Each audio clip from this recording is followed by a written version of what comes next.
The morning sun cast long shadows across Fort Braxton as Staff Sergeant Maria Santos polished her boots for the third time. She didn't know that in exactly 4 hours, her entire world would flip upside down. She didn't know that Colonel Jake Morrison had spent weeks planning what he thought would be her ultimate humiliation. And she certainly couldn't have imagined that by sunset, the same man who tried to destroy her would be the one snapping to attention in her presence. Sometimes the universe has a twisted sense of justice. Sometimes the very moment someone tries to bury you becomes the exact moment you discover just how deep your roots actually go. Maria was about to learn that some battles aren't won with weapons or strategy, they're won with something far more powerful than either side expects. What started as a routine morning inspection was about to become the day that changed everything at Fort Braxton. The day when the hunter became the hunted. The day when secrets buried for years would explode into the light. And the day when a staff sergeant would remind everyone why respect isn't given, it's earned, one impossible moment at a time. Staff Sergeant Maria Santos had been at Fort Braxton for 3 years, and, in those 3 years, she'd learned to read the base like a weather map. She could tell when trouble was brewing by the way conversations stopped when she entered the mess hall. She could sense tension in the way junior officers avoided eye contact during morning briefings. And, today, something felt different. Wrong. The first sign came during dawn. PTE Colonel Jake Morrison appeared at the running track, clipboard in hand, watching the morning exercises with the intensity of a hawk studying prey. Morrison never showed up for regular PT. He had lieutenants for that kind of grunt work. But there he stood, his pale blue eyes tracking Maria's every movement as she led her squad through their paces. Morrison was everything Maria wasn't. Born into a military family that traced its service back 4 generations, he'd attended West Point on his father's legacy and his mother's connections. His path to colonel had been paved with the right handshakes, the right recommendations, and the right last name. At 38, he commanded respect through rank rather than earning it through deed. Maria, on the other hand, had clawed her way up from nothing. Raised in a cramped apartment in East Los Angeles by a single mother who worked 3 jobs, she joined the army at 18 with nothing but determination and a fierce pride that refused to bend. She'd earned her sergeant's stripes in Afghanistan, leading supply convoys through hostile territory when half her unit was down with food poisoning. She'd saved 2 soldiers from an IED blast that should have killed all 3 of them. Her chest held ribbons that told stories Morrison's never would. That difference between them had always been the source of friction. Morrison saw Maria's competence as a threat to the natural order he'd been raised to believe in. She didn't defer to him the way he expected. She didn't laugh at his jokes or seek his approval. She simply did her job better than most of his officers, and that drove him crazy. After PT, Maria showered and dressed quickly, sensing that whatever was coming would happen soon. She'd learned to trust her instincts in combat zones, and those same instincts were screaming warnings now. She checked her uniform twice, made sure every ribbon was positioned correctly, every crease sharp enough to cut glass. If Morrison wanted to find fault, she wouldn't make it easy. The summons came at 0800 hours. Private Jenkins, barely 19 and still scared of his own shadow, knocked on her office door with a message that Colonel Morrison wanted to see her in conference room B at 0830 hours. The kid's hands were shaking as he delivered the message, which told Maria everything she needed to know. Jenkins had been told to make sure other people heard him deliver it. Conference Room B was the largest meeting space on the base, capable of holding 50 people. It was where Morrison held his weekly briefings, where visiting generals gave presentations, where court-martial proceedings took place when the offense was serious enough to warrant an audience. It wasn't where you called a staff sergeant for a casual conversation. Maria arrived at 0829 hours, because arriving early showed respect for the process even when you suspected the process was rigged. The room was fuller than she'd expected. Morrison sat at the head of the long conference table, flanked by Major Williams and Captain Rodriguez. But, scattered around the room were at least 20 other personnel, ranging from senior NCOs to fresh-faced privates. They'd been told to attend, though none of them seemed to know why. Morrison stood as she entered, his movement sharp and theatrical. He was performing for the crowd, and everyone in the room could feel it. "Staff Sergeant Santos," he said, his voice carrying the kind of formal authority that meant trouble. "Please, take a seat." Maria remained standing. I prefer to stand, sir. Morrison's smile was thin as a blade. I insist. She sat, but kept her back straight and her eyes level.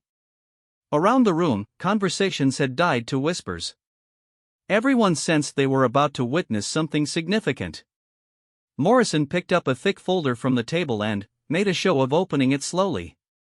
Staff Sergeant Santos, we need to discuss some concerns that have come to my attention regarding your conduct and your, shall we say, fitness for leadership. The words hit the room like a physical force. Maria felt every eye in the room focus on her, felt the weight of judgment before any case had been made. Morrison had chosen his battlefield carefully. Public humiliation required a public forum. I'm not aware of any issues with my conduct, sir, Maria said, keeping her voice steady and professional. Morrison flipped through papers with deliberate slowness. Let's start with your recent fitness evaluation. Your scores have been, how should I put this, inconsistent. Maria knew her fitness scores. She'd maxed out every category for the past 18 months. But Morrison was pulling papers from his folder, spreading them across the table like evidence at a trial. According to these reports, Morrison continued, his voice gaining confidence, your performance has shown a concerning decline. Your leadership capabilities have been questioned by multiple personnel under your command. The lies were skillfully crafted. Morrison had clearly spent time building his case, gathering documents that could be interpreted to support his narrative. Maria realized this wasn't a spontaneous attack. This had been planned, probably for weeks. Sir, I'd like to review those documents, Maria said, standing slowly. Sit down, Sergeant, Morrison's voice cracked like a whip. We're not finished here. Around the room, Maria could see faces she recognized. Soldiers she'd trained, NCOs she'd worked alongside, junior officers she'd mentored. Some looked confused, others uncomfortable. A few seemed to be enjoying the show. But most just looked trapped, unwilling witnesses to something that felt deeply wrong. Morrison continued his performance, reading from reports that painted Maria as incompetent, insubordinate, and unfit for her current position. He questioned her judgment, her loyalty, even her honesty. Each accusation was delivered with the weight of official authority, designed to destroy her reputation in front of her peers. The cruelest part wasn't the lies themselves. It was the way Morrison delivered them, with a tone that suggested disappointment rather than anger. He spoke like a patient father correcting a rebellious child, like someone who'd given her every opportunity and been let down by her failures. The Army has standards, Sergeant Santos, Morrison said, his voice carrying across the silent room. Standards that apply to everyone, regardless of their background or the circumstances that brought them here. When those standards aren't met, when trust is broken, we have to take corrective action. Maria felt heat rising in her chest, the familiar anger that had gotten her through Afghanistan, through the poverty of her childhood, through every moment when someone had tried to tell her she wasn't enough. But she held it in check, knowing that any display of emotion would be used as evidence against her. What exactly are you alleging, sir? She asked, her voice still controlled. Morrison smiled again, and this time it reached his eyes. He thought he'd won. He thought he'd successfully humiliated her in front of the base, destroyed her credibility, and put her in her place.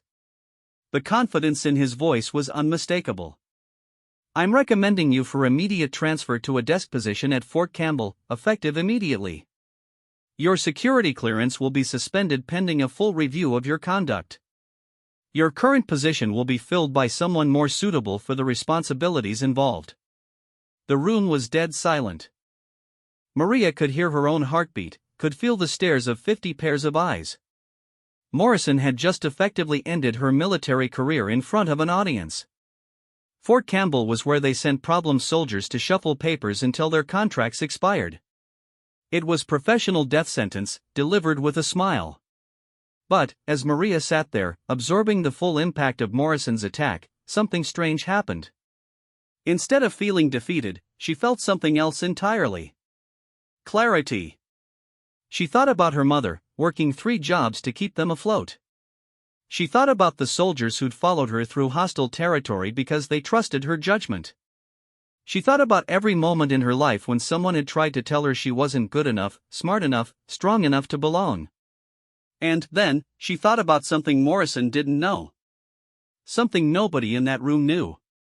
Something that was about to change everything. Maria stood up slowly, her movements deliberate and controlled. The room seemed to hold its breath as she faced Morrison across the conference table. When she spoke, her voice carried a quiet authority that made everyone lean forward to hear her. "Colonel Morrison," she said, "before you finalize those recommendations, there's something I think you should know." Morrison's confidence flickered for just a moment. "Sergeant, this proceeding is concluded. You're dismissed." Maria didn't move. "Sir, I believe you'll want to hear this." The silence in the room was complete now. Even Morrison seemed uncertain, caught between his desire to maintain control and his curiosity about what Maria might say. "Proceed, Sergeant," he said finally, though his voice had lost some of its earlier conviction. Maria reached into her jacket pocket and pulled out a single folded document. She placed it on the table between them, her movements careful and precise. "3 days ago, I received notification that my application has been accepted." Morrison stared at the document without touching it. Application for what? Maria's smile was small but unmistakable. "Officer Candidate School, sir." "It seems my test scores, fitness evaluations, and leadership recommendations were impressive enough to earn me a full scholarship to complete my bachelor's degree and accept a commission as a second lieutenant." The room erupted in whispers. Morrison's face went pale as he realized what was happening. But Maria wasn't finished. The scholarship was awarded based on recommendations from 3 generals who reviewed my service record from Afghanistan. Apparently, saving 2 soldiers from an IED blast and successfully completing 47 supply missions through hostile territory was considered noteworthy. She paused, letting the weight of her words settle over the room. "I report to OCS in 6 weeks, Colonel. After that, well, I suppose we'll see how the Army's standards apply to everyone." Morrison reached for the document with shaking hands, unfolding it slowly. As he read, his face went through several expressions, none of them pleasant. The notification was real. The scholarship was real.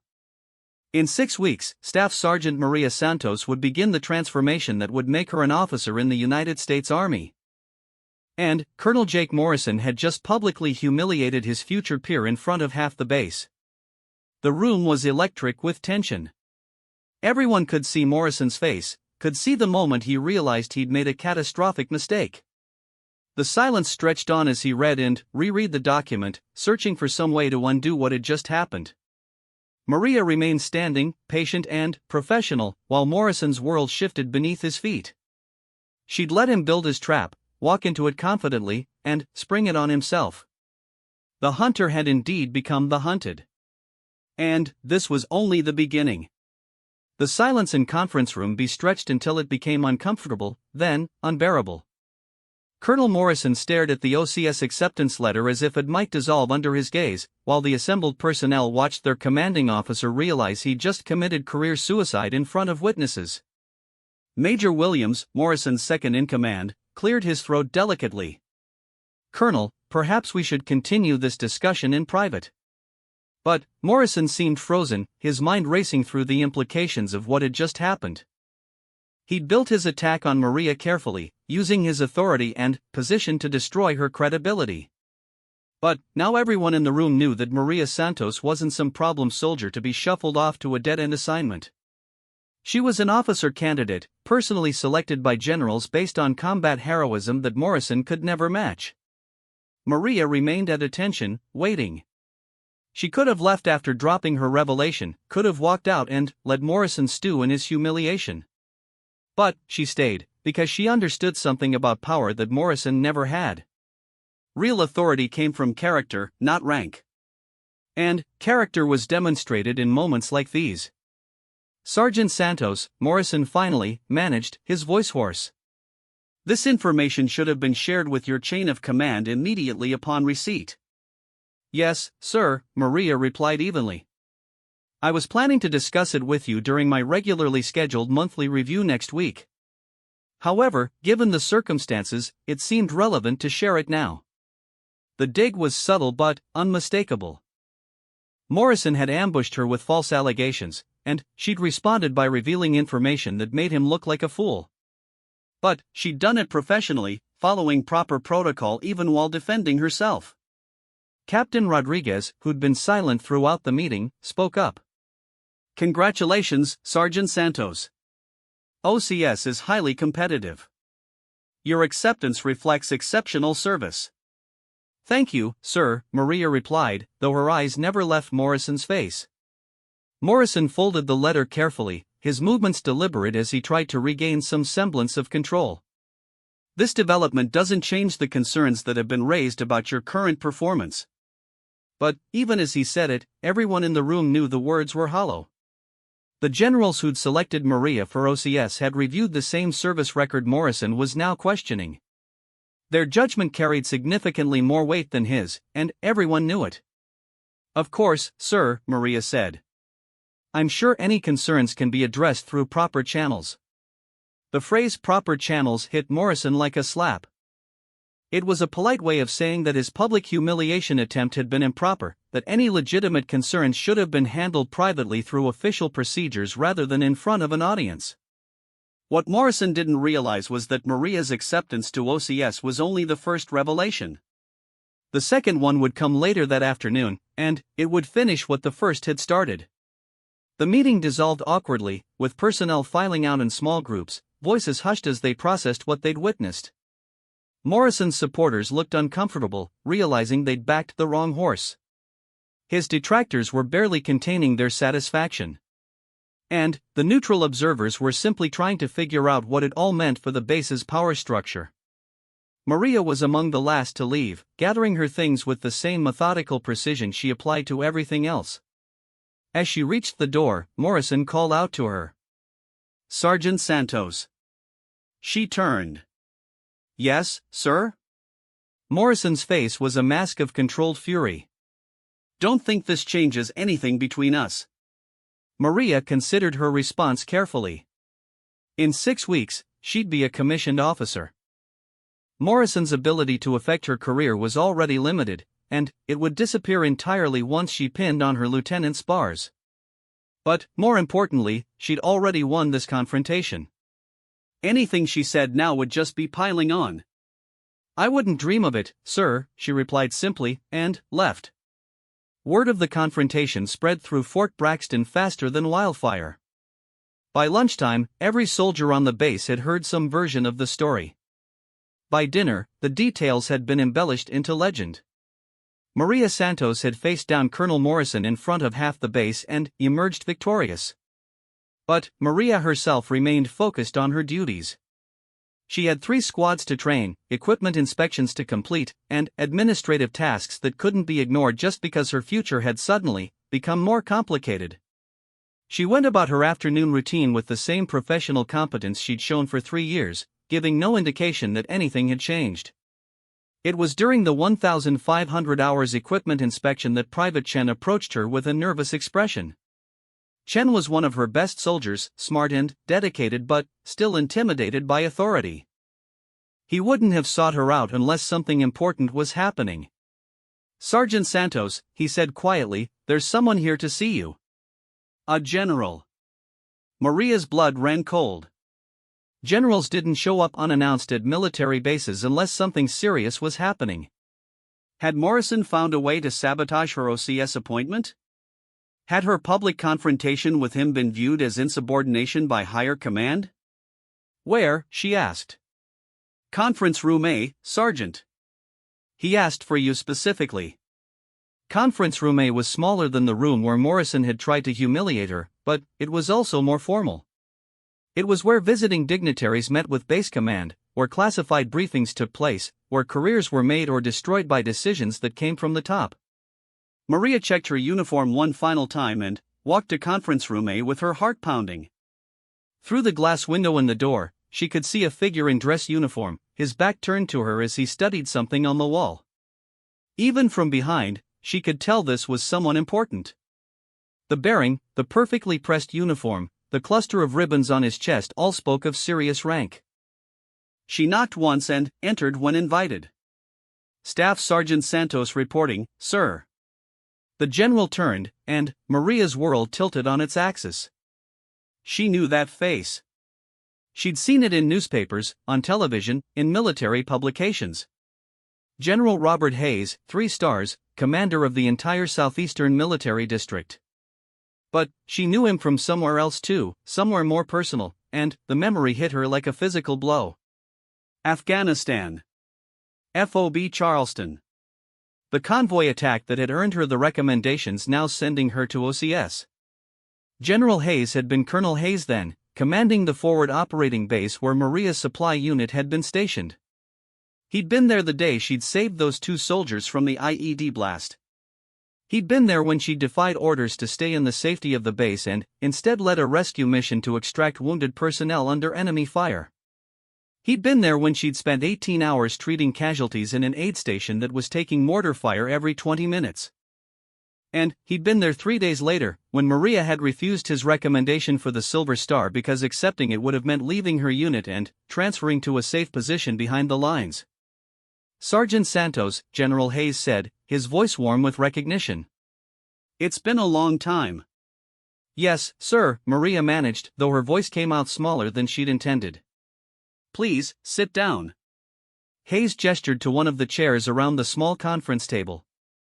I apologize for the unannounced visit, but I was in the area and wanted to speak with you personally. Maria sat, her mind racing. This couldn't be a coincidence. Generals didn't make social calls to staff sergeants, even ones they'd served with in combat zones. Something else was happening here. Hayes sat across from her, his manner relaxed but his eyes sharp with intelligence. I understand you've had an interesting morning. The words sent ice through Maria's veins. General Hayes knew about the confrontation with Morrison. But how? And, more importantly, why did he care? Sir, she said carefully. Hayes smiled, and it transformed his stern features completely. Colonel Morrison called the district headquarters about an hour ago. Apparently, he wanted to file a complaint about your conduct during a disciplinary meeting. Maria felt the bottom drop out of her stomach. Morrison had gone over her head, straight to the top. She was about to be court-martialed by a 3-star general she'd served with in Afghanistan. But Hayes wasn't finished. He seemed to think that your revelation about OCS acceptance was somehow inappropriate, that you'd been hiding information from your chain of command. He wanted your acceptance revoked and disciplinary action taken against you for insubordination. Maria closed her eyes briefly. Morrison had found his revenge after all. He couldn't humiliate her publicly, so he'd gone to the highest authority he could reach and tried to destroy her future entirely. However, Hayes continued, and Maria's eyes snapped open. Colonel Morrison seems to have been operating under several misconceptions. Sir? Hayes leaned back in his chair, his expression becoming formal. First, your OCS acceptance wasn't processed through normal channels. It was a direct appointment, personally authorized by General Patricia Wong at the Pentagon. The 3 general officers who recommended you didn't just review your service record, Sergeant Santos. We lived it with you. Maria stared at him, not comprehending. I was one of the 3 generals who recommended you for OCS, Hayes said quietly. So was General Martinez, who commanded the medical unit you protected during the aid station attack. And General Wong was the intelligence officer who watched you complete 47 supply missions through hostile territory without losing a single vehicle or soldier. The room seemed to spin around Maria. The 3 most important moments of her military career, the actions that had defined her service record, had been witnessed by officers who were now generals. And they remembered her. But, sir, Maria said, confusion evident in her voice, I refused the Silver Star. I refused the transfer. I thought my file was flagged as someone who didn't want advancement. Hayes laughed, a sound of genuine amusement. Sergeant, do you have any idea how rare it is for a soldier to refuse a decoration because they won't abandon their unit? Do you know how unprecedented it is for someone to turn down a safe assignment because they feel responsible for soldiers under their command? Maria shook her head. We've been following your career for 3 years, Hayes continued. Waiting for you to decide you were ready for greater responsibility. When your file showed you'd completed your bachelor's degree through night classes while maintaining exemplary service, we knew it was time. The implications hit Maria like a freight train. This hadn't been a competitive selection process. This had been 3 generals orchestrating her advancement because they believed in her leadership potential. They'd been watching her, waiting for the right moment, planning her future without her knowledge. Colonel Morrison's complaint actually did us a favor, Hayes said, his tone becoming businesslike. It gave us an excuse to review the command structure at Fort Braxton, which we've been meaning to do for some time. Sir? Hayes pulled out another folder, this one thick with official documents. Colonel Morrison has been under investigation by the Inspector General for the past 6 months. Multiple complaints about leadership style, misuse of authority, and conduct unbecoming an officer. Today's incident was just the final piece of evidence we needed.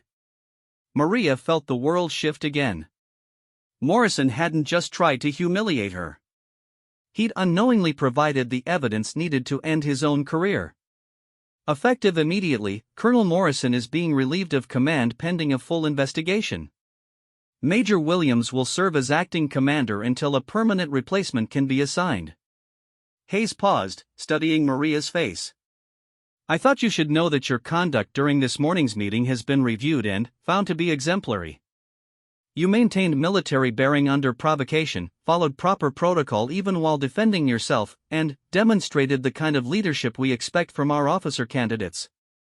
Maria sat in stunned silence, trying to process everything she'd just learned. Morrison was gone. Her OCS appointment was not only secure but had been personally orchestrated by generals she'd served with in combat. And, instead of being disciplined for this morning's confrontation, she was being commended for her conduct. There's one more thing, Hayes said, his voice taking on a different quality. Your OCS assignment comes with something special. Upon graduation, you'll be commissioned as a first lieutenant rather than second lieutenant, and you'll be assigned to the officer development program at Fort Braxton. Fort Braxton, sir? Hayes nodded. Someone needs to teach the next generation of officers what real leadership looks like. We can't think of anyone better qualified for the job. The irony was perfect. Maria would return to Fort Braxton as an officer, responsible for training the kind of leaders the Army needed. She'd be working in the same place where Morrison had tried to destroy her, but now she'd be the one in authority. As General Hayes packed up his documents and prepared to leave, he turned to Maria one final time. Sergeant Santos, in 40 years of military service, I've learned that character is revealed in moments of pressure. Today, under circumstances designed to humiliate and destroy you, you demonstrated more leadership than many officers show in entire careers. He stood, and Maria snapped to attention. Congratulations on your appointment, Lieutenant, Hayes said, using her future rank. The Army is lucky to have officers like you. After Hayes left, Maria sat alone in conference room A, trying to absorb the magnitude of what had just happened. In the span of one day, she'd gone from being publicly humiliated to discovering that 3 generals had been planning her advancement for years. Morrison had tried to end her career and, instead, had provided the evidence needed to end his own. But, more than that, she'd learned something profound about justice and character. Morrison had wielded his authority like a weapon, trying to destroy someone he saw as beneath him. But real power, the kind that lasted, came from earning respect through service and sacrifice. It came from the willingness to stand up for what was right, even when standing up meant standing alone. As she walked back to her duties, Maria realized that the morning's confrontation hadn't been the end of anything. It had been the beginning. In 6 weeks, she'd leave for OCS as an enlisted soldier. When she returned, it would be as an officer with the responsibility to ensure that what Morrison had tried to do would never happen again. The hunter hadn't just become the hunted. The entire game had changed, and Maria Santos was about to become the one writing the rules. 6 weeks later, Fort Braxton looked exactly the same as Maria Santos approached the main gate for the first time as a commissioned officer. The same guard towers stood against the Georgia sky, the same flag snapped in the morning breeze, the same mix of veterans and fresh recruits moved with purpose across the base. But everything had changed, because Maria had changed. The transformation hadn't happened overnight. Officer Candidate School had been 12 weeks of the most intense training she'd ever experienced, designed to break down everything she thought she knew about leadership and rebuild it from the ground up. They'd stripped away her sergeant's stripes and forced her to earn authority through competence rather than rank. They'd challenged every assumption, questioned every decision, and pushed her to understand the difference between commanding and leading. But Maria had thrived in ways that surprised even her instructors. Her combat experience gave her credibility with fellow candidates who'd never heard a shot fired in anger. Her enlisted background helped her understand the perspective of soldiers who would serve under her command. And her natural instinct for justice, the same quality that had driven her to save those soldiers in Afghanistan, made her the kind of officer other officers wanted to follow. She'd graduated third in her class, earned her first lieutenant's bars, and received assignment orders that brought her back to Fort Braxton with a new mission: Director of Leadership Development, responsible for training junior officers and senior NCOs in advanced leadership techniques. As she drove through the gate, the guard who checked her credentials did a double take. "Lieutenant Santos? Ma'am, welcome back." The respectful tone was new, but Maria could see recognition in the young soldier's eyes. Word of what had happened with Colonel Morrison had become base legend in the months since she'd left. The story had grown in the telling, but the core remained true: a staff sergeant had stood up to a corrupt colonel and emerged victorious. Maria's first stop was the base headquarters, where she needed to report to the new commanding officer. Major Williams had served as acting commander for 6 weeks before Colonel Sarah Martinez arrived from Fort Campbell to take permanent command. Martinez had a reputation as a reformer, someone who specialized in fixing broken command structures and rebuilding unit morale. The headquarters building looked the same from the outside, but Maria could sense changes the moment she walked through the door. The atmosphere was different, more relaxed but somehow more professional at the same time. Soldiers moved with confidence rather than fear, and the administrative staff seemed genuinely busy rather than just looking busy. Colonel Martinez's office was in the same space Morrison had occupied, but it felt completely different. The walls were covered with unit photos rather than personal awards, the desk was organized for work rather than display, and Martinez herself stood to greet Maria as an equal rather than remaining seated to emphasize rank. "Lieutenant Santos," Martinez said warmly, extending her hand. "Welcome back to Fort Braxton. I've been looking forward to meeting you." Maria shook the offered hand, noting the firm grip and direct eye contact. "Thank you, Colonel.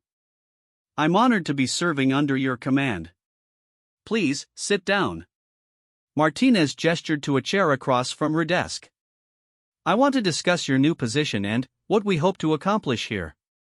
As they talked, Maria learned that her assignment was part of a larger transformation taking place at Fort Braxton. The Inspector General's investigation had revealed systemic problems beyond just Morrison's conduct. Leadership failures had created a culture of fear and favoritism that affected everything from training effectiveness to unit cohesion. "Your job," Martinez explained, "is to help us rebuild that culture from the ground up. We need officers and NCOs who understand that leadership is about service, not privilege. People who will stand up for what's right even when it's difficult." "I understand, ma'am," Maria replied. "What resources will I have available?" Martinez smiled. "More than you might expect. General Hayes has taken a personal interest in this program. We've been allocated additional training time, expanded classroom facilities, and access to some of the Army's best leadership instructors." Over the following days, Maria began to understand the scope of her new responsibilities. She would be working with junior officers fresh from their initial training, teaching them practical leadership skills that went beyond textbook theory. She would also be conducting advanced courses for senior NCOs, helping them develop the confidence to challenge poor decisions and support good ones. But, perhaps most importantly, she would be working with the officers and NCOs who had witnessed Morrison's attempted humiliation 6 months earlier. Many of them were struggling with what they'd seen, questioning their own role in allowing toxic leadership to flourish. Maria's first class included Captain Rodriguez, who had been present during the infamous confrontation. During a break in the leadership seminar, he approached her with obvious discomfort. "Lieutenant Santos," he began hesitantly, "I want to apologize for what happened in that meeting. I should have spoken up, should have done something to stop it." Maria studied his face, seeing genuine regret in his expression. "Captain, what exactly do you think you should have done?" "I don't know," Rodriguez admitted. "Something. Anything." "I sat there and watched a superior officer try to destroy a good soldier's career, and I did nothing." "You congratulated me on my OCS acceptance," Maria reminded him. "In that moment, in that room, that took courage." Rodriguez shook his head. "That was nothing. You stood up to Morrison alone. You faced down a colonel in front of half the base without backup or support." Maria considered her response carefully. This was exactly the kind of moment her new position was designed to address. Officers who had learned to follow orders without question, who had been trained to respect rank above character, were struggling to understand when and how to do what was right. "Captain," she said finally, "the hardest part of leadership isn't learning to command. It's learning to think for yourself while still respecting the chain of command." Morrison put everyone in that room in an impossible position. He used his authority to force good people to participate in something wrong. "But you didn't participate," Rodriguez pointed out. "I had advantages you didn't," Maria replied. "I knew the truth about my service record. I had documentation that contradicted his allegations. And I had nothing left to lose. Morrison was already trying to destroy my career." "You had to consider the consequences of challenging your commanding officer." Rodriguez looked puzzled. "Are you saying I was right to stay silent?" "I'm saying the situation was more complicated than it appeared," Maria explained. "But here's what I learned from it: toxic leadership succeeds when good people feel isolated and powerless." Morrison counted on everyone in that room feeling like they had no choice but to go along with what he was doing. Over the following weeks, Maria developed these conversations into structured lessons about ethical leadership and moral courage. She used case studies from military history, role-playing exercises, and honest discussions about the challenges of standing up to authority when authority was wrong. But the most powerful lessons came from real experience. 3 months into her tenure as Director of Leadership Development, Maria faced her first major test in the new position. It started with a complaint from Private Ashley Kumar, a young soldier in one of the training companies. Kumar was smart and dedicated, but she was also the only person of Indian descent in her unit, and she was facing harassment that her immediate supervisors were either ignoring or actively encouraging. The situation came to Maria's attention when Kumar's squad leader, Sergeant Thompson, brought the matter to her during office hours. Thompson was clearly conflicted, torn between loyalty to his chain of command and concern for the soldier under his care. "Lieutenant," Thompson began nervously, "I've got a situation I don't know how to handle." Maria listened as Thompson described a pattern of behavior that was clearly discriminatory and potentially criminal. Kumar was being subjected to jokes about her ethnicity, assigned extra duties without justification, and excluded from informal gatherings that were important for unit cohesion. "What did Lieutenant Morrison say when you reported this?" Maria asked, referring to the company commander. Thompson shifted uncomfortably. "That's the problem, ma'am. Lieutenant Morrison said Kumar needed to develop thicker skin, that she was being too sensitive. He said filing a formal complaint would hurt her career."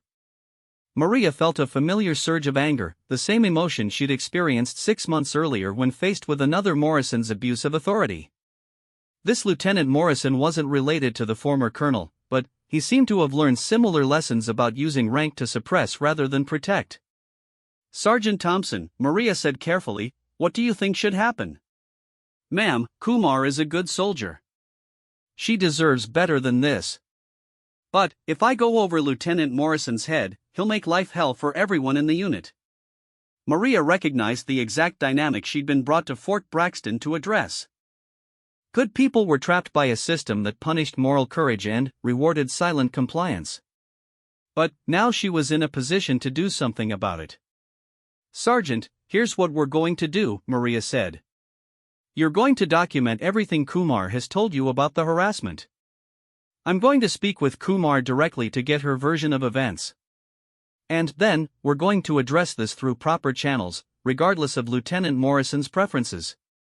Thompson looked relieved but worried. "What about the consequences, ma'am?" Maria smiled grimly. "Let me worry about the consequences."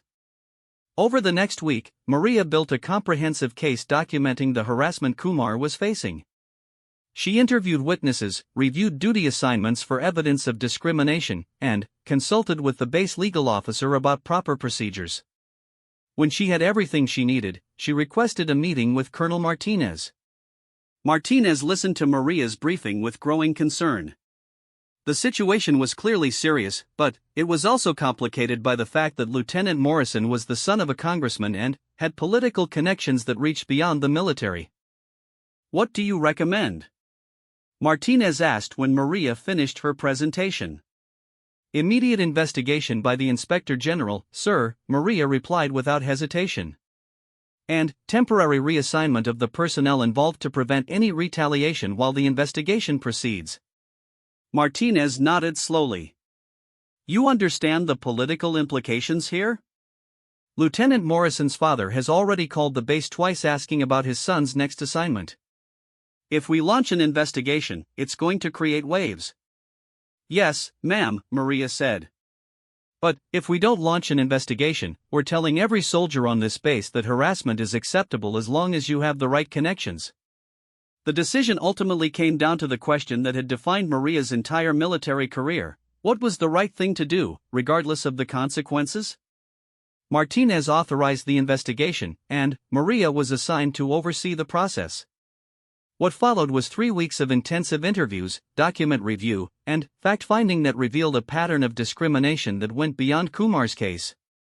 Lieutenant Morrison had created a climate in his company where harassment was not only tolerated but encouraged, as long as it didn't affect soldiers with political connections. The investigation concluded with Lieutenant Morrison's removal from command and recommendation for disciplinary action. Kumar was transferred to a different company where her skills were appreciated and her background was respected. And, most importantly, the message went out to every soldier at Fort Braxton that leadership meant protecting all soldiers, not just the politically convenient ones. But the real victory came 6 months later, when Maria was conducting a leadership seminar and Sergeant Thompson volunteered to share his experience with the new group of students. 6 months ago, Thompson told the class, "I faced a choice between doing what was easy and doing what was right. I was scared of the consequences of standing up to a bad officer. But Lieutenant Santos taught me something important: the consequences of not standing up are always worse than the consequences of doing what's right." After the class, Maria reflected on how much had changed since that morning when Colonel Morrison had tried to humiliate her in Conference Room B. The base that had once been dominated by fear and favoritism was becoming a place where moral courage was valued and ethical leadership was the standard rather than the exception. But perhaps the most significant change was in Maria herself. She'd learned that true leadership wasn't about rank or authority. It was about creating conditions where good people could do the right thing, where character mattered more than connections, and where the mission of protecting and serving was taken seriously by everyone who wore the uniform. 1 year after returning to Fort Braxton, Maria was promoted to captain and given expanded responsibilities for leadership development throughout the Southeastern Military District. General Hayes personally presented her promotion certificate, and his words during the ceremony captured the transformation that had taken place. "Captain Santos represents the best of what military leadership can be," Hayes told the assembled officers and NCOs. "She has shown us that moral courage is not just an ideal to aspire to, but a practical requirement for effective leadership. She has proven that standing up for what is right, even when it's difficult, is not just the ethical choice but the smart choice." As Maria stood at attention receiving her captain's bars, she thought about the journey that had brought her to this moment. From a frightened teenager in East Los Angeles to a combat veteran in Afghanistan to a leader responsible for training the next generation of military officers, every step had been guided by the same principle: do what's right, regardless of the consequences. The ceremony concluded with the traditional receiving line, where fellow officers and enlisted personnel congratulated Maria on her promotion.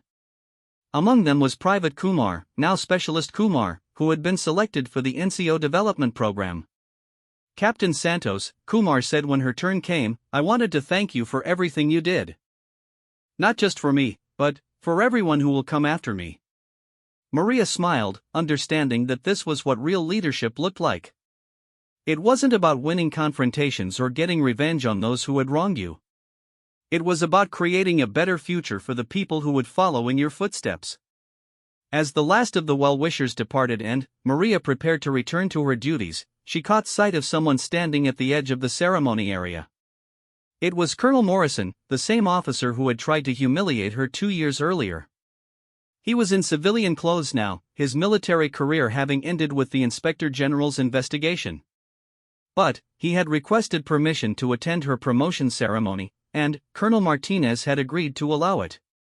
Morrison approached her slowly, his bearing uncertain in a way that would have been unthinkable when he held command. When he reached her, he came to attention and rendered a crisp salute. "Captain Santos," he said formally. Maria returned the salute, noting the irony of the moment. The man who had once tried to destroy her career was now showing her the respect due her rank and position. "Mr. Morrison," she replied, using the civilian title that acknowledged his changed status. "I wanted to apologize," Morrison said, his voice quiet but clear. "What I did to you was wrong. I let my ego and my prejudices cloud my judgment, and I used my authority to try to hurt someone who deserved better." Maria studied his face, looking for signs of insincerity or manipulation. But what she saw was genuine remorse and the kind of humility that only comes from losing everything and having time to think about why. "I accept your apology," Maria said simply. Morrison nodded, then turned to leave. But after a few steps, he stopped and looked back. "For what it's worth," he said, "the army is better with officers like you in it. I hope you have the career I should have had." As Morrison walked away, Maria realized that this moment completed the circle that had started in Conference Room B 2 years earlier.